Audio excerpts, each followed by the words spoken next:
लेकिन आजकल जब क्लेम करते हैं, हट गए तब बीवी को बना दिया, अब आजकल बाल बच्चा को, अब पैदा तो बहुत कर दिया, इतना ज्यादा पैदा करना चाहिए किसी को,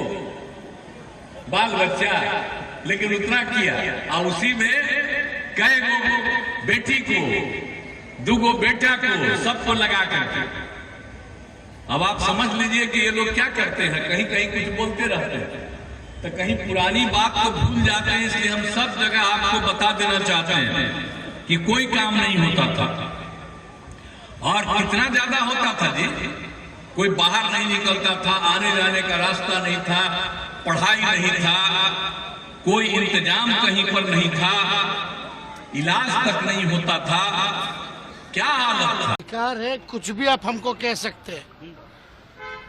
जो मन करे वो कहे, और वो जो भी कहेंगे मेरे लिए आशीर्वचन होगा और आशीर्वाद होगा। लेकिन बात यह है कि व्यक्तिगत बातें बोलने से क्या बिहार के लोगों को फायदा होगा, और व्यक्तिगत बातें जो है इस समय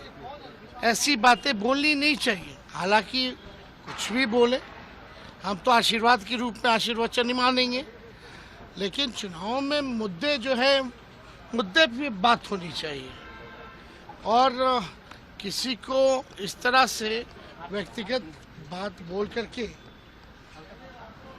बिहार के लोगों का ना बिहार का फायदा है, इससे फायदा किसका है।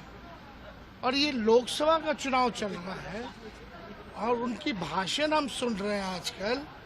और इस भाषण में वो क्या बोल रहे हैं भाई, कौन उनको लिख करके दे रहा है, क्या बोल रहे हैं, इस तरह की बातें समझ में नहीं आ रही कि कम से कम कपड़ों पर या जो भी बातें हम लोग देख रहे हैं, ऐसी बातें बोलने लगी नहीं रहा कि लोकसभा का चुनाव हो रहा है। ये कोई परिवार लड़ रहा है क्या, ये लोकसभा का चुनाव है। बेरोजगारी पे बात कीजिए, बिहार के विशेष पैकेज के बारे में बात कीजिए, शिक्षा स्वास्थ्य के बारे में बात कीजिए, पलायन कैसे रोकेंगे मुख्यमंत्री जी ये बताइए। लेकिन इस तरह की भाषा, और आपको भी याद होगा 2020 में भी उन्होंने क्या कहा था, हमारे परिवार के ऊपर भद्दी बातें बोली थी, आप लोगों ने भी तो देखा होगा। तो हम तो इस पे ज़्यादा कुछ नहीं कहेंगे, हम तो भगवान से यही प्रार्थना करेंगे स्वस्थ रहें, सुखी रहें, है ना, और इससे ज़्यादा हम क्या करें।